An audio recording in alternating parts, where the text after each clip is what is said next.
आता हेमंत पाटील हे देखील विसरले, वरच्या सभागृहात जरी चतुर्वेदी गेले असतील तरी खालच्या सभागृहात हेमंत पाटील देखील आम्हीच पाठवलेले आहेत.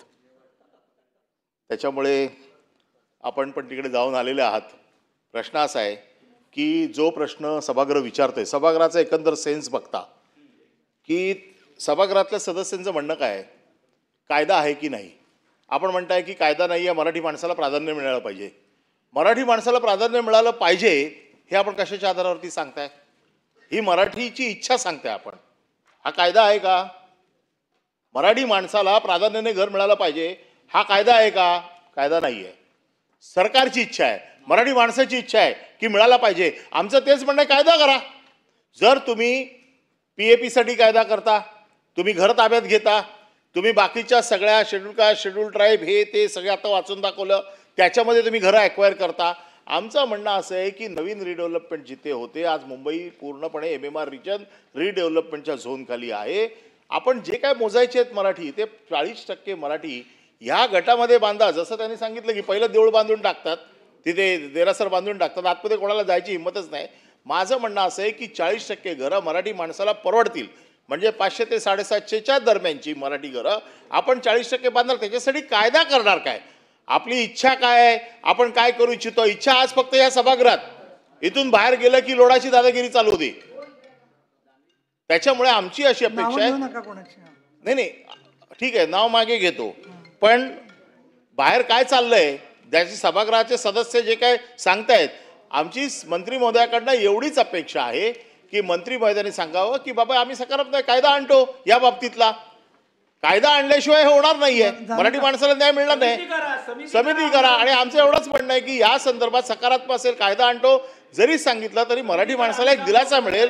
कारण मराठी माणसाचं लक्ष या अधिवेशनाकडे लागलेलं असतं की आमच्या संदर्भातले काय प्रश्न विचारले जातात. त्याच्यामुळे माझा साधा स्पेसिफिक प्रश्न आहे की आपण ह्या संदर्भातला मराठी माणसाला प्राधान्याने घर देण्यासाठी 40%ची अट टाकून कायदा आणणार का?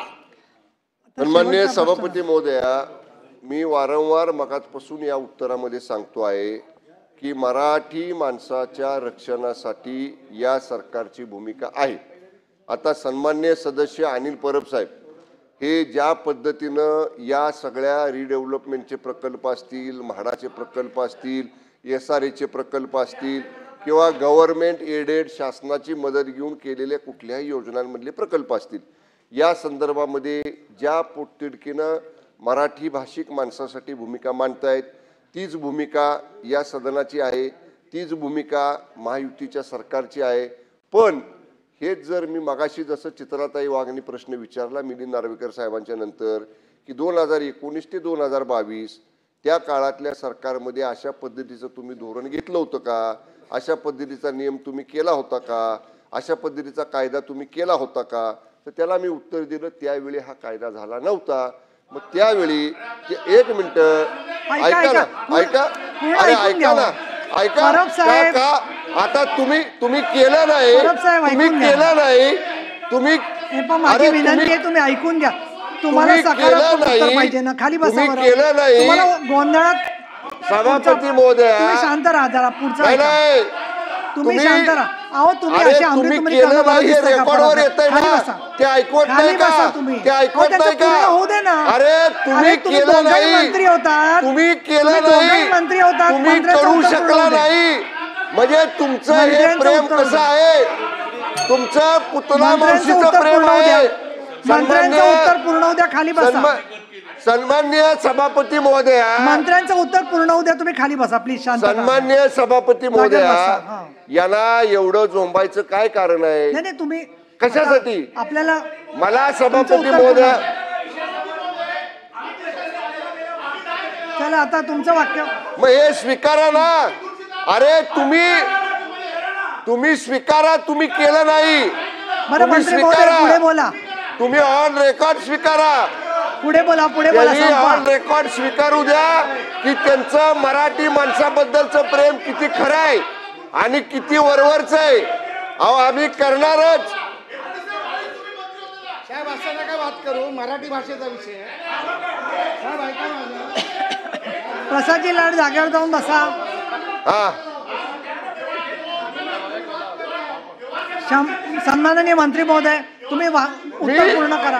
उत्तर पूर्ण करा. चला तुम्ही मी शांतता उत्तर देतोय ठेवा. ना. अहो ते तुमचं पूर्ण ऐकून आणि घ्या.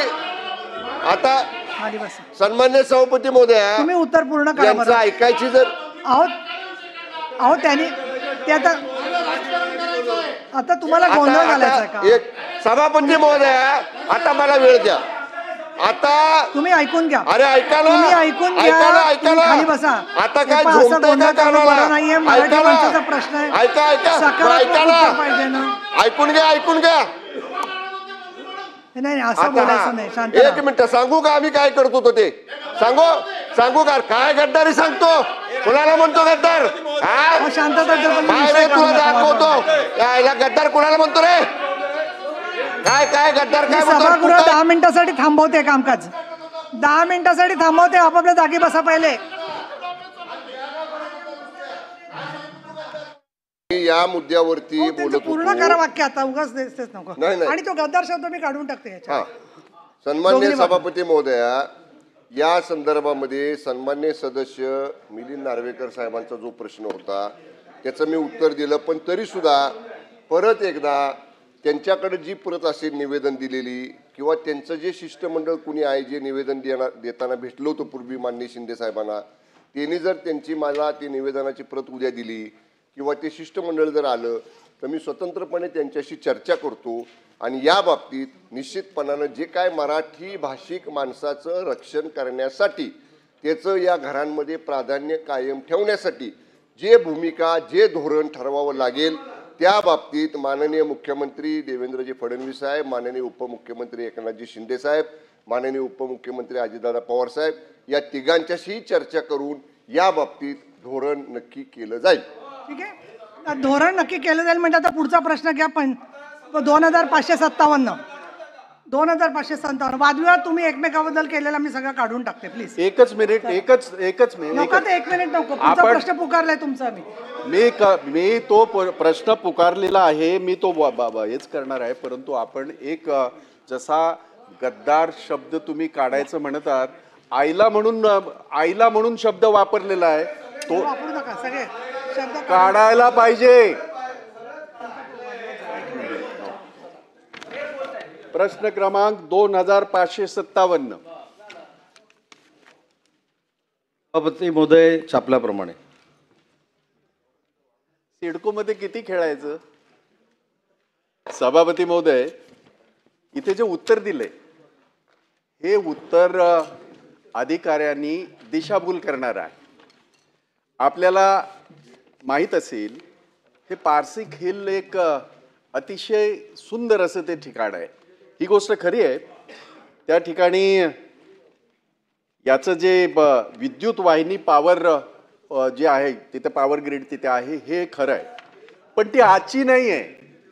पारसिक हिल शेकडो वर्षापासून आहे आणि तिथे जी मोठी झाडं होती त्याची कत्तल झाली, त्याच्यासाठी तिथल्या नागरिकांनी हा आवाज उचललेला आहे. आपल्या उत्तरात आपण काय सांगताय? आपल्या उत्तरामध्ये आपण असं सांगताय की या वीज पुरवठा होत असल्याने वृक्षांमुळे झाडांमुळे अपघात वगैरे होतात.